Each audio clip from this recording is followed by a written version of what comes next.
आम्हाला खूप आनंद झाला का या मैदानाला आम्ही बैलाचा खांदा पण पलटी केलेला। पलटी करून पण बैल त्याच वेगाने पळाला। जसं बादलमुळे आज आमच्या गावाला पूर्ण ओळख आहे की बाबा कोण आला तर पालेगावचा बादल आला। तर नमस्कार मित्रांनो, आपली मुंबईची बिंजोडची जोडी मेहबूब आणि बादल यांनी आताशीच गटपास केलेला आहे आणि चांगला असा गटपास केला। तर चला दादांशी बोलूया। दादा नमस्कार। नमस्कार। आपलं नाव सांगा। माझं नाव उमेश रामचंद्र पाटील। काय सांगाल आपल्या जोडीबद्दल? इथं आज त्यांनी गटपास केलेला आहे त्याच्याबद्दल पेडगावच्या मैदानामध्ये। असं हिंदकेसरी मैदानात गटपास करणं पण एकदम आनंदाचा क्षण आमच्यासाठी आहे। आम्हाला खूप आनंद झाला का या मैदानाला आम्ही बैलाचा खांदा पण पलटी केलेला। पलटी करून पण बैल त्याच वेगाने पळाला। म्हणजे का मनात वगैरे काय भीती होती का आपण बैलाचा खांदा पलट, कारण ज्या खांद्याने बैल भक्कम असतं आपण खांदा पलटी केला त्याच्यानंतर देखील आपण गटपास केला, तर कसं वाटतंय? नाही, आम्हाला आमच्या बैलावर असा विश्वास होता का तो डाव्या खांद्याला पण तीच गती लावेल।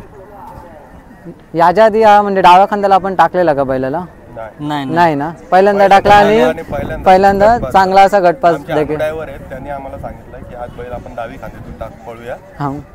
आम्ही पण बोललो चला, त्यांनी पण एकदा फेऱ्याला आकललेला आहे डाव्या खांद्यात, बोलतात आपण आंकलो डाव्या खांद्यात। आणि पेडगावच्या मैदानाबद्दल काय सांगा? प्रत्येक गाडा मालकाची इच्छा असते की या मैदानामध्ये गुलालाचा मानकरी व्हावा, तर आपण इथं आज गटपास तर झालेलो आहे, नक्कीच आता सिमीसाठी आपण म्हणजे पात्र झालो सिमीच्या ह्यासाठी, तर त्याबद्दल काय सांगाल या मैदानाबद्दल?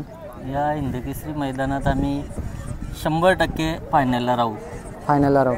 म्हणजे बघा मित्रांनो, दादांचा आपल्या नंदींवर विश्वास आहे, जेणेकरून त्यांचा स्पीड आहे ज्या पद्धतीने त्या हिशोबाने त्यांचा विश्वास आहे की नक्की फायनलला राहतील आणि गुलालाचे मानकरी होतील असं। आणि दादा आजचं नियोजन वगैरे कसं ठरलं आपल्या जोडीचं?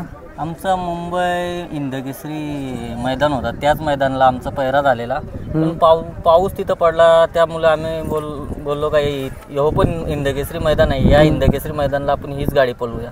अच्छा, म्हणजे दादा नमस्कार। नमस्कार। आपल्या मला बादलबद्दल जरा माहिती द्या ना।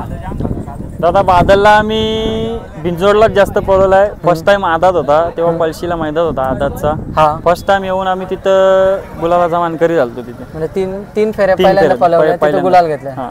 म्हणजे बादलने नक्कीच तुमचं भरपूर असं नाव केलेलं आहे। म्हणजे आम्हाला एवढं वाटलं पण नव्हतं का बादल मुलं आज आपलं एवढं नाव होईल, आमच्या पालेगावाचं नाव, आमच्या देसाई परिवाराचं नाव, अंबरनाथ तालुक्याचं। आज बादल मुलं आज आमच्या गावाला पूर्ण ओळख आहे की बाबा कोण आला तर पालेगावचा बादल आला। आणि कसं वाटतं एखादा नंदी मुलं आपली जर ओळख निर्माण होते तेव्हा कसं वाटतं आपल्याला? नंदी मुलं ओळख होते आणि त्या नंदी मुलं आपले सगळे पूर्ण गावकरी, पूर्ण मित्रमंडळी आणि कांसाईचा आमचा 56 ग्रुप आहे, म्हणजे पूर्ण मित्रमंडळांची अशी साथ आहे आपल्याला का मग आपल्याला आवड येते का बैल आपण कुठेही घेऊन जाऊ शकतो पळायला। आणि आजच्या मैदानाबद्दल काय सांगाल? आणि गटपास देखील आपण चांगल्याच अंतराने केलेलं आहे ना, तर स्पीडबद्दल काय सांगाल आजच्या गाडीच्या?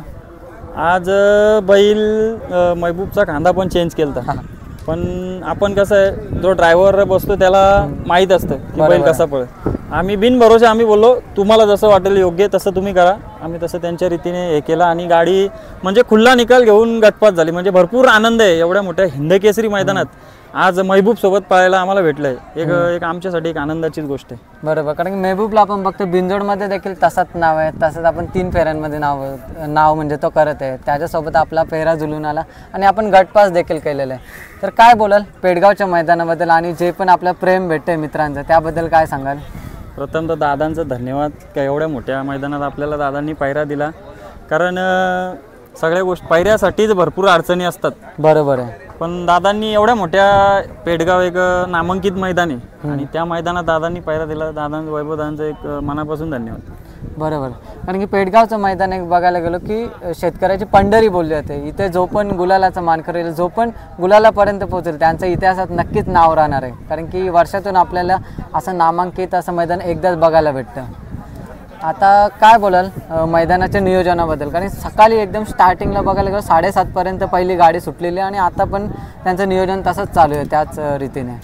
आम्ही घरून निघालो रात्री, आम्ही रात्री 5-6 म्हणजे संध्याकाळच्या टाईमला आणि पोचलो आम्ही 1-1:30 वाजेपर्यंत। तिथं आम्ही एक आपले ओळखीचे मित्र आहेत त्यांच्या इथं आपण राहिलो आणि सकाळी तिथून आम्ही जेव्हा निघालो तेव्हा गट चालू झालेला, मनात एक भीती होती का बाबा आपली गाडी 29व्या गटात आहे का गाडी आपल्याला मागे पुढे होते का काय, म्हणून आम्ही पटकन येऊन आणि थोडाच वेळ 10 मिनटं बैल बांधला असेल आणि बैल लगेच खाली घेऊन गेला आणि मस्त गती लावली दोघा बैलांनी.